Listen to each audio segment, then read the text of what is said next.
जो अपने शिष्य को परम लक्ष्य तक ले जाना चाहती है और ले जाती है। अंधकार में ग्रस्त, तिमिर में ग्रस्त जो शिष्य है उसको उजाला दिख पड़ता है गुरु के आशीर्वाद से, गुरु के सानिध्य से, गुरु के मार्गदर्शन से। गुरु बस एक ही काम करता है, वो क्या करता है?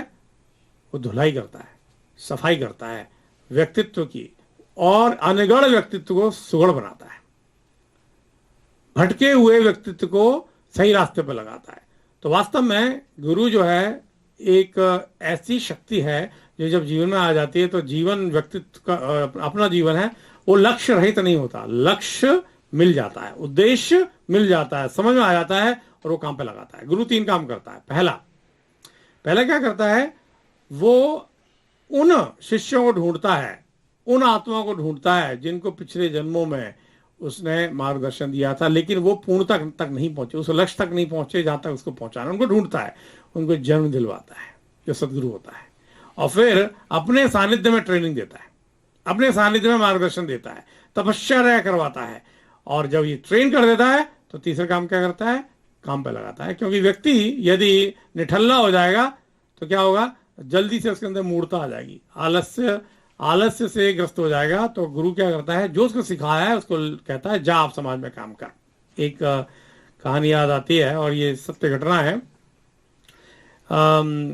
ये घटना बंगाल की है। बंगाल में एक बड़े सज्जन व्यक्ति थे, उनका नाम था सुरेंद्र नाथ बनर्जी। सुरेंद्र नाथ बनर्जी सर्वेयर थे और वो काफी सज्जन व्यक्ति, वैसे तो सज्जन व्यक्ति थे ही, लेकिन क्या हुआ, उनके घर में एक आपत्ति आ गई।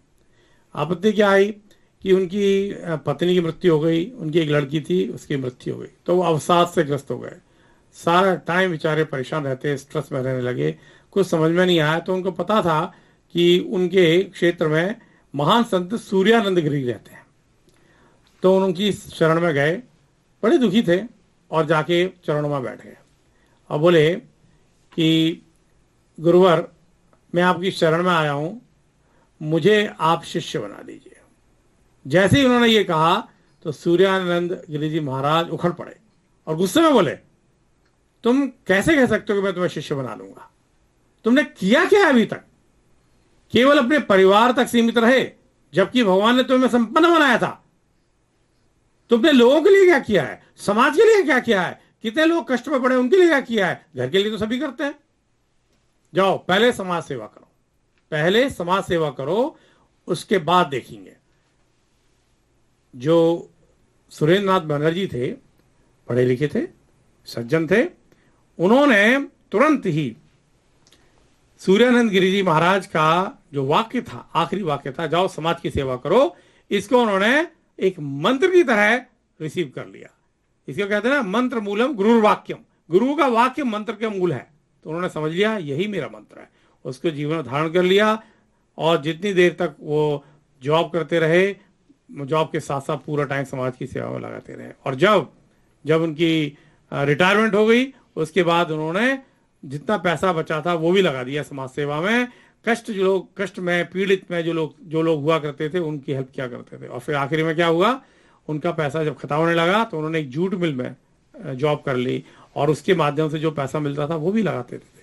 लगा कितने वर्ष बीत गए, उनको पता ही नहीं चला। एक दिन क्या होता है, शाम को जूट मिल से वो जब बाहर आ रहे होते हैं तो देखते हैं वही उनके जो गुरु, जिन्होंने उनको शिष्य बनाने से मना कर दिया था, सूर्यानंद गिरी जी महाराज, उनके सामने प्रत्यक्ष रूप से खड़े होते हैं और कहते हैं, सुरेंद्र, अब तेरा यहाँ का समय समाप्त होता है और मैं गर्व से तुम्हें शिष्यत्व, तुम्हारा जो तुम शिष्य बनना चाहते हो, गर्व से मैं तुम्हें अपना शिष्य स्वीकार करता हूं। और फिर उनको बर्मा के म्यांमार जो आजकल कहते हैं, बर्मा के गहन क्षेत्रों में ले गए, जहां पर उनको बहुत कठोर तपस्या कराई और उनका नाम फिर पड़ा, सिद्ध हुए, वो सिद्ध महानंद गिरी महाराज से प्रसिद्ध हुए। कहने का मतलब क्या है, जब गुरु आता है तो आमूलचूल परिवर्तन कर देता है, लेकिन गुरु ऐसे ही नहीं आता, वो देखता है व्यक्ति पात्र कितना बना, सुपात्र कितना बना। मित्रों, गुरु को ढूंढने की आवश्यकता नहीं है, गुरु की आंखें गड़ी हुई हैं अपने शिष्य पर। वो किसी भी योनि में पड़ा हो, किसी भी जिसको तरह का जन्म मिलाओ, यहाँ की गड़ी हुई है, उसको मालूम है इसको कहाँ कब पहुंचना है और कब इसको उद्धार करना। आपको आवश्यकता नहीं है, गुरु अपने आप आ गया। लेकिन शर्त यह है कि अच्छे शिष्य की भांति, जैसे एकलव्य ने गुरु द्रोणाचार्य की मूर्ति से ही अपने आप को ट्रेन कर लिया था, हमें भी करना है। सूर्य देवता तो सबके गुरु हैं, उनका ध्यान अगर कुछ किसी और नहीं है, सूर्यदेव का ध्यान करिए। प्रकाश ही प्रकाश, जीवन के अंदर प्रकाश आए तो स्वास्थ्य में जो सदगुरु होगा स्वयं खड़ा हो जाएगा और अपने साथ ले जाएगा, जीवन धन्य बन जाएगा। हमारे जीवन में परम पूज्य गुरुदेव वेद मूर्ति तपोनिष्ठ पंडित श्री राम शर्मा आचार्य जी, जिनकी तस्वीर यहाँ लगी हुई है, माता भगवती देवी शर्मा उनकी पत्नी, और उनके गुरु जी महाराज जो कि हिमालय में है, 700 वर्षों से ज्यादा उनकी उम्र बताई जाती है। परम पूज्य गुरुदेव जब हमारे जीवन में आ गए, जितने भी गायत्री परिवार के परिजन हैं, उनका जीवन निहाल हो गया, धन्य बन गया। सदगुरु, उनके जीवन की बड़ी लंबी यात्रा है और बड़ी रोचक यात्रा है। उन्होंने पिछले जन्मों से जो सीखा वो इस जन्म में उनके गुरु ने इतना विशिष्ट कार्य करा दिया उनसे कि गायत्री परिवार एक व्यक्ति से शुरू होकर, परम पूज्य गुरुदेव से शुरू होकर, उन्होंने न जाने कितने करोड़ों लोगों के जीवन बदल दिया।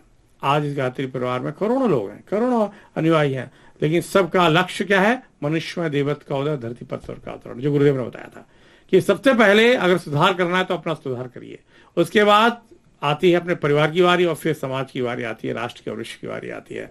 सुधार सबको करना है, परिवारजन सभी को करना है, सफाई सबको करना है, और सफाई होगी तो उसके बाद क्या करना है? अच्छे व्यक्तित्व गढ़ने के लिए सद्विचारों की प्रार्थना करनी है, अपने मस्तिष्क में बिठाना है।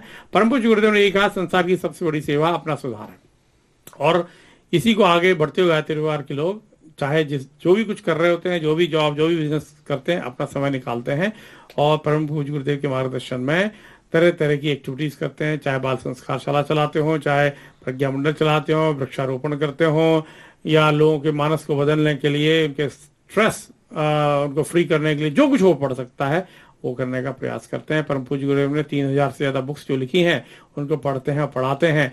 4 वेदों, 108 उपनिषद, 18 पुराण, तमाम जितने राष्ट्र ग्रंथ उनका हिंदी में अनुवाद किया है। 24 वर्षों तक गायत्री तपश्चर्या की, 24 शक्तियों को जागृत किया और उसके बाद गायत्री परिवार की स्थापना हुई। इतने महापुरुष, ऐसा महापुरुष जो धरती पर आया, ये और हम उनके शिष्य बने, ये हमारे लिए बड़े गौरव की बात है कि गुरुदेव की आंख हम पर रही और हम लोगों को इस काम पर लगाया। तो अपना सौभाग्य मानते हैं। आप अपने गुरु का भी ध्यान कर सकते हैं। आपके गुरु नहीं है तो हमारे गुरुदेव का ध्यान कर लीजिए। और अभी